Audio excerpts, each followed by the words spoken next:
Heat is coming for this Mother's Day weekend, and Chloe Carlson joining us now with some warnings, right? You're feeling the heat. It's going to be a hot Mother's Day, okay? Ooh. Literally and figuratively, right? Spicing things up for the mamas. Yes, we love that. Yes, very warm temperatures for us. We felt that heat wave, right, a couple days ago, and it is just continuing to trend warmer getting into this weekend. Right now, we're taking a live look at LAX. So we will start the mornings a little bit cloudy, a little bit cool, and just take that in, okay? Now's the time to get outside. Not that later isn't, but you just got to keep those temperatures in mind. So for downtown Los Angeles today, we're going to be in the 80s, some 90s in the mix, and high 90s as we get into the second half of our weekend into early next week. There's a chance of some triple digits, you guys, as we get into early next week. So I'm going to break down the timing of that heat. I got your Mother's Day forecast coming up, okay, for all of our moms out there. That's coming up a little bit later. For now, Amanda and Jeff, I'll send it back to you.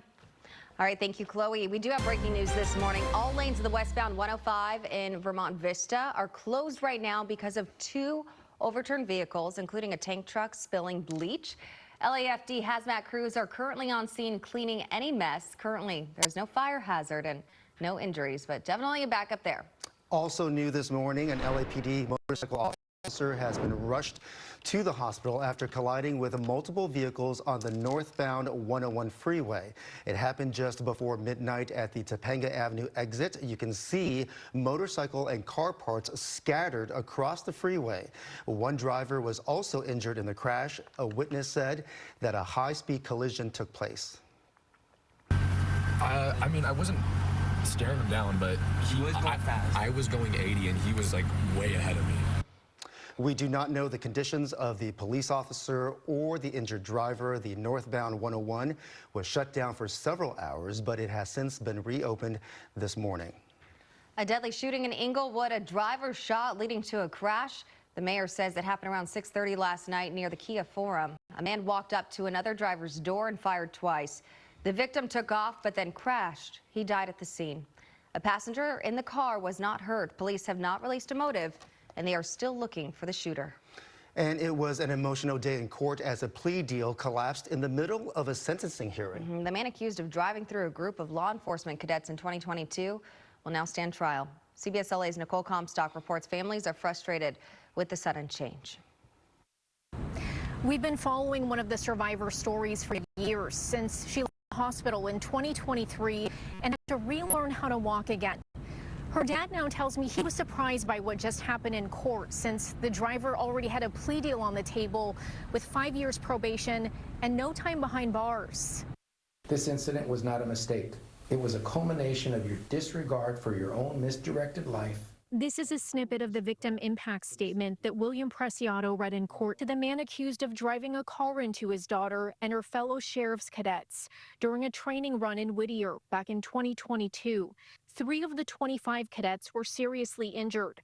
One, Army veteran Alejandro Martinez, later died from his injuries. The court, there was no show of emotion on his part. None. The judge may have picked up on it. He sure picked up on it. Williams says Nicholas Gutierrez wouldn't even look at any of the victims. He ultimately backed out of a plea deal, his attorneys say, because the judge added a year of jail time to his sentence, meaning the case is now going to trial. If all you got to do is pay 6 months because you killed somebody, hey, you know what? Chalk it up. You just didn't scratch a car. You killed a human being and you maimed other ones. William's daughter Lauren survived, but with severe disabling injuries, including a traumatic brain injury. We followed her home from the hospital 4 months after the crash. She spoke with us then in 2023. I persevered and I kept giving my all. It just angers me that she has to live through this.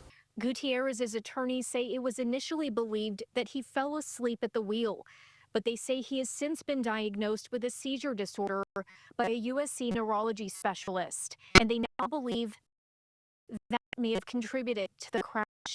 This wasn't just a temporary sentence for my daughter, Alejandro. It was a life sentence. It's now scheduled for August, and Preciado says he thinks the trial would start in October or November. Reporting in Norwalk, Nicole Comstock, CBS LA.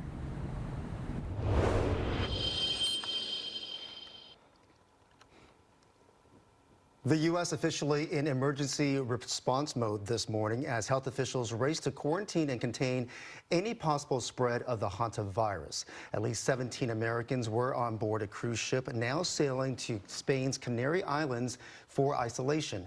CDC staff will meet the ship and those Americans will begin their charter flight back to the United States to begin quarantine. Canary Island officials aren't letting them dock, so the boat will anchor offshore. Health officials are reiterating so far none of the Americans has been diagnosed with hantavirus. Should they develop symptoms and concerning for that diagnosis, we will definitely assess them and care for them in the biocontainment unit. The passengers will be removed sometime between Sunday and Monday. Total incubation for the virus is 8 weeks. Once passengers are confirmed asymptomatic, they will be taken to shore to get on buses and go right to the airport runway, where planes will be ready to take them home. U.S. forces fire on 2 Iranian oil tankers in the Strait of Hormuz. CBS LA's Wendy Gillette reports President Trump is threatening more attacks if Iran doesn't strike a peace deal. Not a lot left. We'll see what happens. Yeah. President Trump took a wait-and-see attitude while discussing Iran Friday evening before leaving the White House for a quick trip to Virginia. The regime is weighing a new deal to end the war between Iran and the U.S. We want to get the whole thing ended. A month-long ceasefire is still in effect, but Thursday night, U.S. and Iranian forces exchanged fire in the Strait of Hormuz, and the U.S. disabled 2 Iranian tankers. U.S. Central Command says American forces have redirected 57 commercial vessels and disabled 4 as they enforce a blockade of Iranian ships. There are reports Iran is attempting to establish an agency to control traffic in the waterway. Iran now claims that they have a right to control an international waterway. They claim that they have a right to control it. What is the world going to do about that? Secretary of State Marco Rubio says the dispute is also blocking much-needed help designated for the region. You have a bunch of humanitarian aid that's trapped inside the Persian Gulf and needs to be released. And has not been able to move. The Strait of Hormuz remains at the heart of difficulty cementing a peace deal. The only viable solution in the Strait of Hormuz is a permanent end to the war, the lifting of maritime blockade, and the restoration of normal passage. The war is now in its 3rd month. Wendy Gillette, CBS News. Well, ahead of Mother's Day, the state is making things easier for moms with free diapers. A program called Golden State Start will distribute 400 free diapers to every California newborn leaving the hospital. This is what affordability looks like. It's not a slogan, it's a box. It's a box of diapers. It's addressing the essential and essential for any new parent, for any new family. That's great. So during the program's first year, Governor Newsom says hospitals that serve large numbers of Medi-Cal patients will be prioritized so that low-income families benefit early. The much-anticipated D-line extension is now open. It's meant to connect passengers from downtown Los Angeles to Koreatown, the Miracle Mile, and eventually beyond. CBS LA's Lori Perez with what it means for riders and businesses. Miracle Mile is a little less miraculous these days. Like other parts of the city post-pandemic, blocks of Wilshire are dotted with too many for lease signs. But with the opening of Metro's D-line, there are also signs of hope. I think we have like a golden age of the Miracle Mile upon us. Mark Beatty spends his days surrounded by art inside Tag Gallery, but says what he's seeing outside lately is just as beautiful. I've seen it go from encampments to no more encampments to the LACMA totally built up to what they have with the new Geffen. We got the railroads underneath there going on. I'm seeing a lot of street traffic. The D line, what used to be the Purple Line, has now been extended from Koreatown, connecting riders from downtown to the Miracle Mile with 3 new underground stations at Wilshire La Brea, Wilshire Fairfax, and Wilshire La Cienega. Metro predicts just over 20,000 daily riders on this new section. Driving, city leaders have touted foot traffic and development in the area. We live in downtown, and we've been waiting for this opening. I'm excited to see the stations, and I'm so glad that they're finally open. Michael Storper is a professor of urban planning at UCLA. He says the expansion could help revive restaurants and shops, especially right outside the stations. He rode the rails, excited to see where these new stations lead a city that has been slow to embrace public transit. It's like a psychology thing too, that I'm hoping, people will actually kind of take the first step and go in and say, hey, looks really nice, and I'm going to take it because it actually feels good to take it.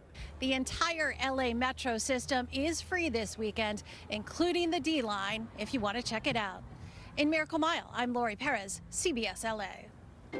Time now is 6:09, and coming up, high-flying excitement for the kickoff of